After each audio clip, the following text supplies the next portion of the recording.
Sa video na ito ay dalawang grupo ang maglalaban para sa 5,000 piso. What? Ito ang kagubatang punong-puno ng aksyon at katatawanan. Alaos ka! Medyo mahina na talaga ang katawan ko, guys.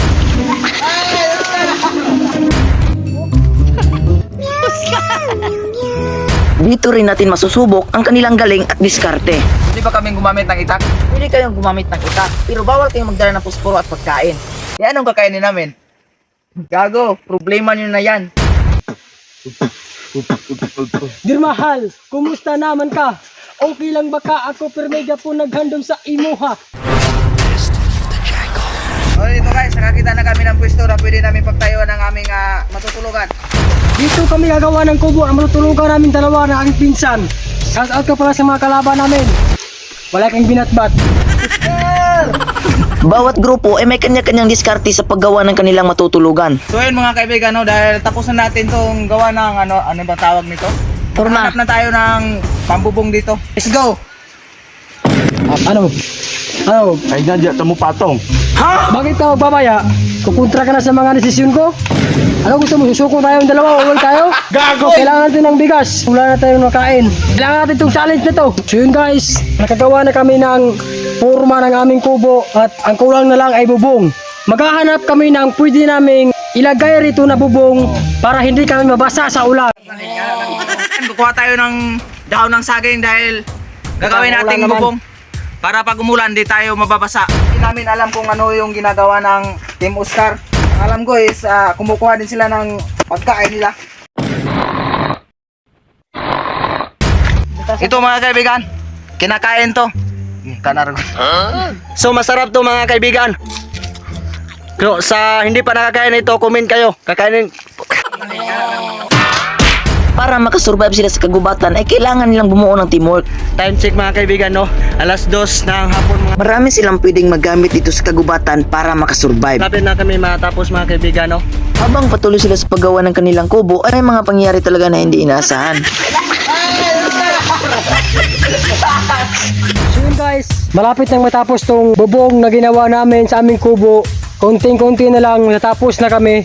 Unting oras na lang ay padilim na at wala silang ibang gagawin kundi tapusin ang kanilang kubo.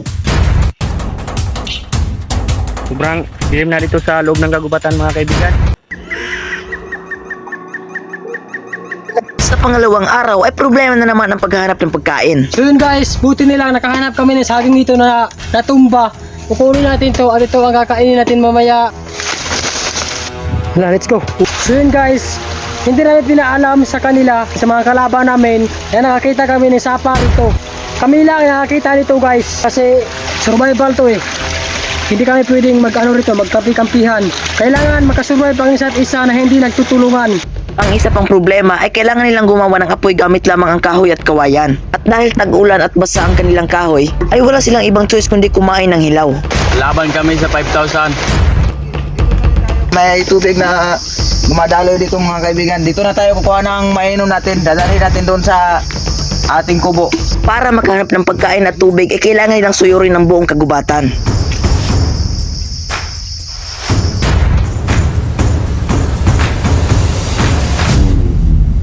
So yun mga kaibigan, gagawa kami ng apoy para maluto namin yung napananalunan namin na bigas kahapon.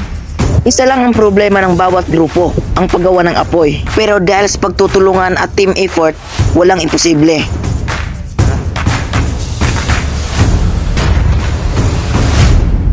Ay sa wakas, nakabuo na kami ng apoy.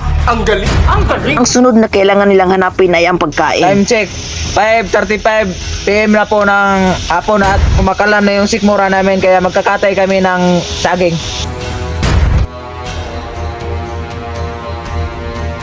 So yun guys, what's up? Day 3 na namin ngayon dito sa kagubatan at ang natitira namin pagkain ay ito na lang isinabit ko rito para hindi kainin ng daga. Ito yung kaputol lang ginawa natin lutuan at ito yung lalagyan natin ng tubig ngayon. So yun guys, so kunin na namin to. Dahil kakain kami, luto na yan. Kailangan natin kumain para lumakas tayo ulit kasi nanghihina na ako rito. Sabi na, ala, ilaw ka niyo. Ala, Oscar! Subo na kay panagat. Pasaging na pasada. lang.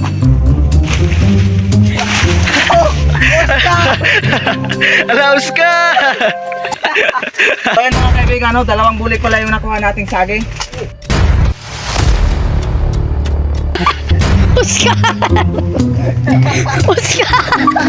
Yung mga kaibigan, malakas na yung ulan at sinusigurado namin mga kaibigan na hindi kami mababasa. Ang isa pang problema na kailangan lang labanan ay ang ulan. Dahil sa kakulangan ng pagkain ay nagtitiis na lang sila sa mga prutas na hindi kaaya-ayang kainin.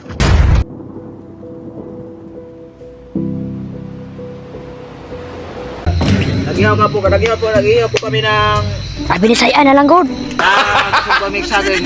Muna yung kanong karoon. Yung mga kaibigan, alas 12 na po ng hating gabi at ito po kami. Hindi makatulog. Dahil sa kagagising. Yun guys, kakagising lang namin at before na namin sa challenge na ito, maghahanap na naman kami ng makakain namin dito sa gubat. Mga kaibigan, no? May nakita tayong gulaw dito mga kaibigan. Ito po yung laman niya mga kaibigan. Kapag masipag kang maghanap ng pagkain ay hindi ka basta-basta magugutom dito sa kagubatan.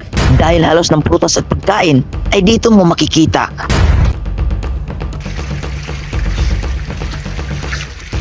Mga kaibigan, kain po tayo.